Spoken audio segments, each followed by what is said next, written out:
Just like Abel, when Abel got the blessing from God, the younger brother, Abel was the younger brother. And what happened when the Sage of Six Paths gave the blessing to the younger brother, the Senju clan? The older brother, the Uchiha clan, got jealous. And he warred with the younger brother and tried to kill each other. Just like that. It followed the whole biblical thing right there. That's called a biblical thing right there.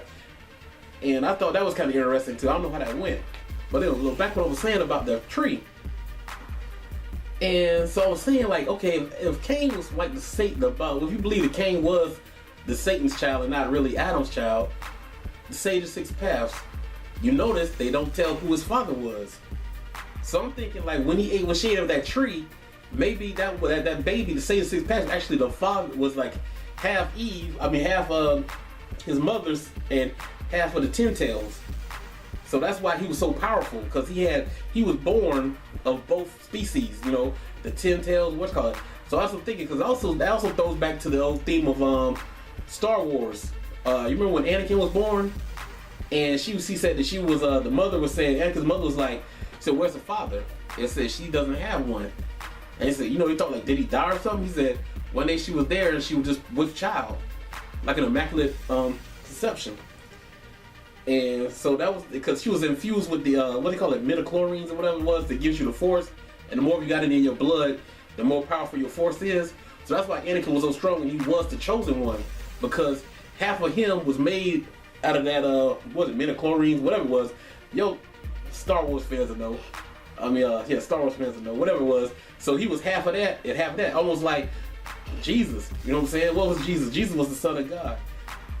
His son, you know, he was half human, and then the other half came from God. You know what I'm saying? He had the God spirit in him. That's why he was so powerful. And like I said, the Sage of Six Paths, he had that Ten Tails was half of him. That's why he was so powerful. He was born of this. So I'm thinking, like, you was look, I don't know, I was trying to figure those pictures. Was that his hairstyle that was sticking out like that, the horns? Or did he actually have horns on his head? Because then when you see Obito, when he fused with the Ten Tails, he had the horns sticking out of his head like the Sage of Six Paths. Because, you know, like, now half of his existence is half Ten Tails, half of himself. You know, because he is directly related to the Ten Tails itself. You know, just like the Sage of Six Paths.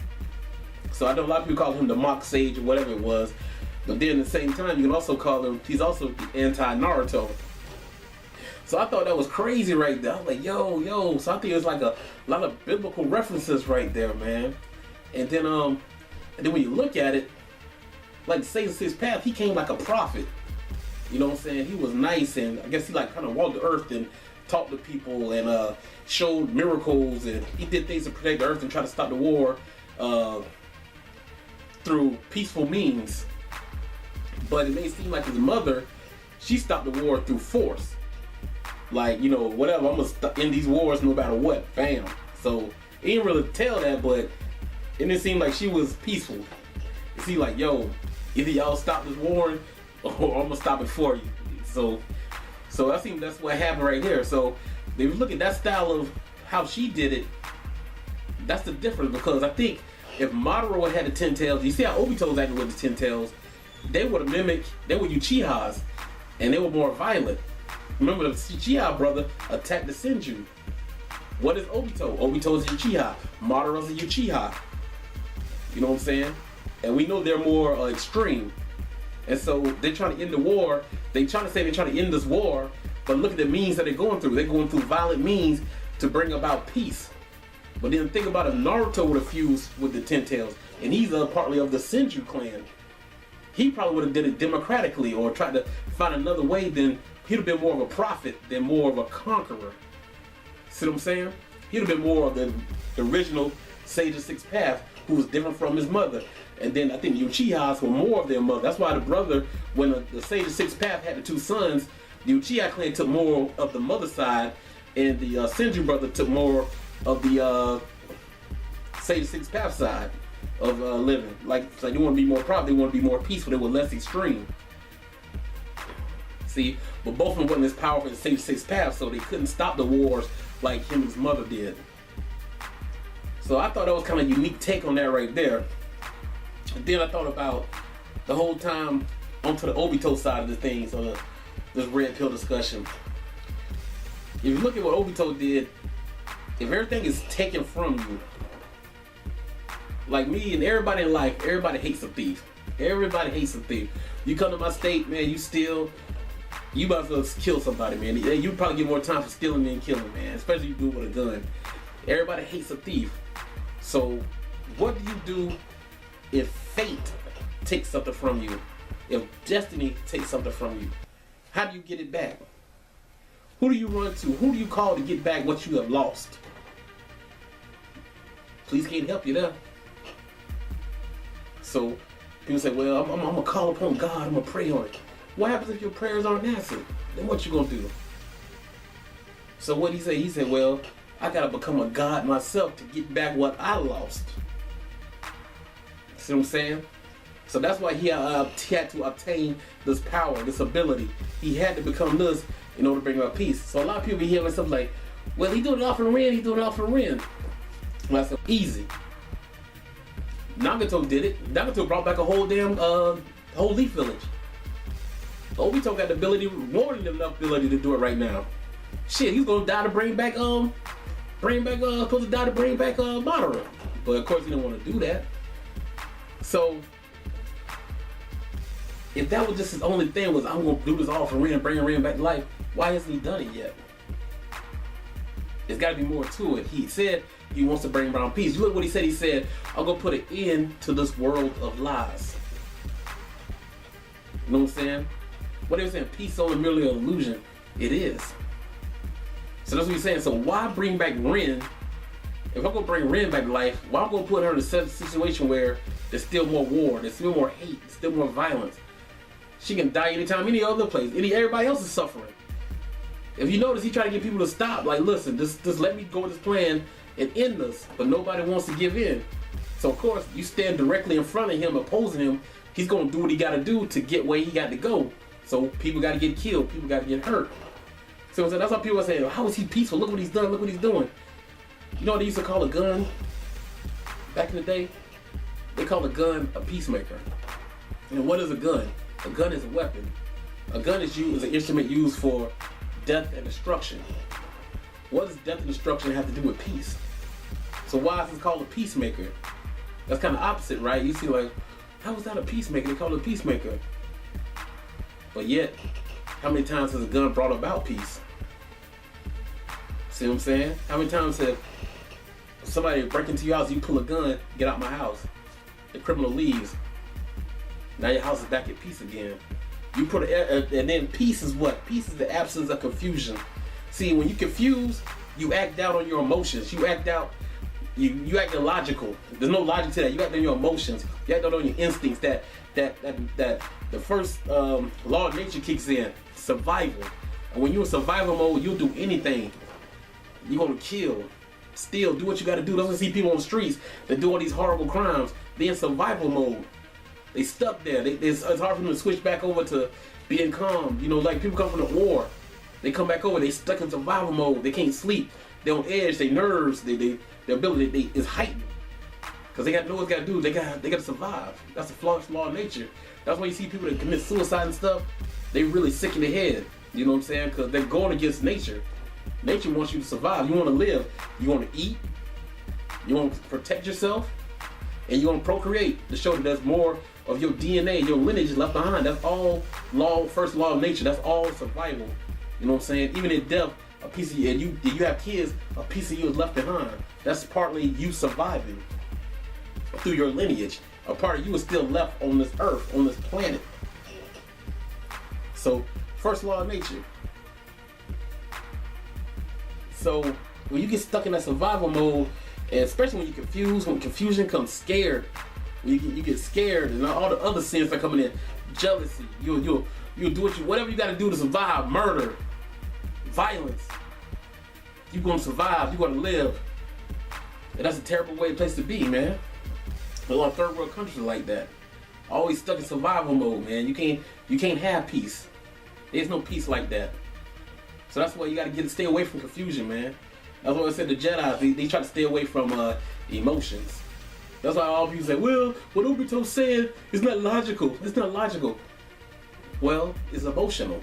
You know what I'm saying? Emotion and logic are two different things.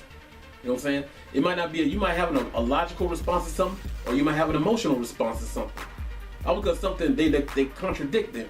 Sometimes you might have an emotional reaction to something, and it'll be the same thing that you would do logically. Sometimes it's complete opposite. See what I'm saying? Or sometimes the logical thing is not the emotional thing to do. You know, it varies. You know what I'm saying? But you have logic, you have a logical response, you have an emotional response. I don't know if any of y'all are Star Trek fans, especially way back in the day. You had the two main characters on Star Trek was Captain Kirk and Dr. Spock. Dr. Spock was a Vulcan. And Vulcan, their religion, their culture was they had no emotion. No emotion, they just lived off logic. They were like monks. They were like the Jedi. The Jedi was supposed to be emotionless. It's supposed to be nothing but logical decisions. Because when you put emotion, it clouds the mind. You get jealousy, you get fear, you get confusion. That all comes from emotional response.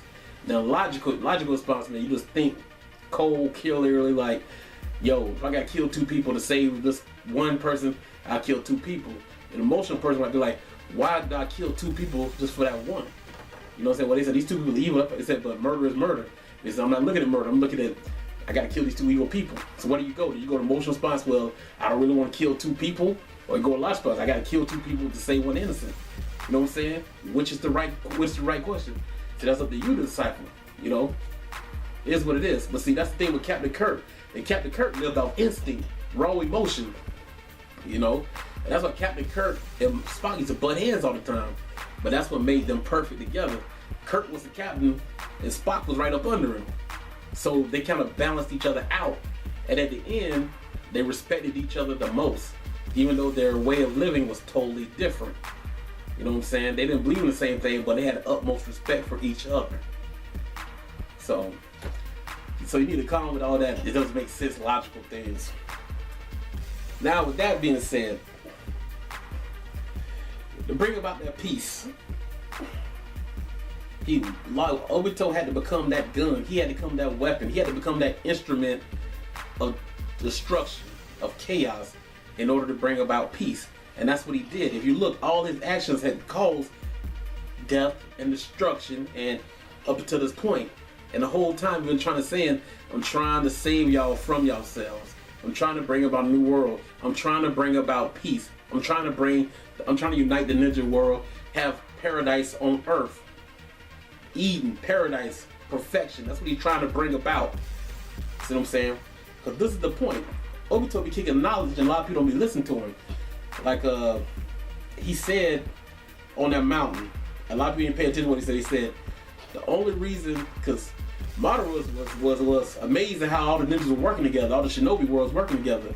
Obito wasn't. Obito saw it for what it was. Obito said, see, the only reason y'all are together, are united, is because y'all got a common enemy in me. But if y'all were able to stop me, y'all will be right back at each other's throats once again. And he was telling the truth.